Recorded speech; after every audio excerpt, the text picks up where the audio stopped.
ce que propose le groupe socialiste, ce qu'a proposé notre collègue député, c'est de dire retrouvons et insufflons une âme nouvelle et ne confions pas simplement EDF, qui est le moteur de la souveraineté énergétique du pays, ne le confions pas à une élite, quelle que soit sa qualité, quels que soient les grands commis d'État qu'on a pu avoir. Ne confions pas EDF et la souveraineté énergétique du pays à une élite, à une technostructure qui ne fait qu'une seule chose, c'est de dire « je me soumets ». Le terme est fort. Je ne veux pas reprendre ce qui a pu être écrit de manière affreuse en littérature. On se soumet. Et j'avoue, et je m'adresse à Gérard Longuet, notre excellent collègue, j'ai été personnellement malheureux de voir que le consensus qu'on aurait pu trouver, on n'a pas su le trouver. Une occasion manquée.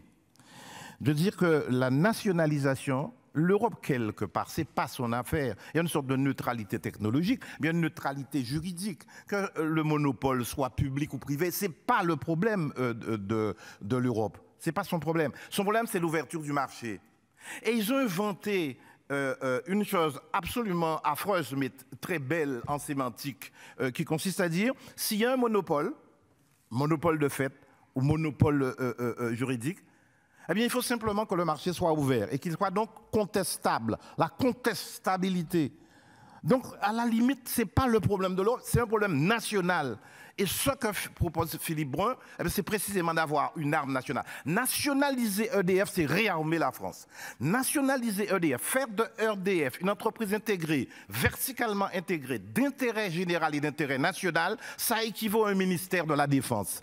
C'est la défense de la France. Ce que on n'a pas su faire, on passe à côté au motif d'idéologie, qu'il faut faire la tarification au coût marginal, qu'il faut corréler le prix de l'électricité à la dernière unité mise en œuvre, à savoir du lignite ou peut-être du charbon allemand, mais c'est ça malheureusement le problème.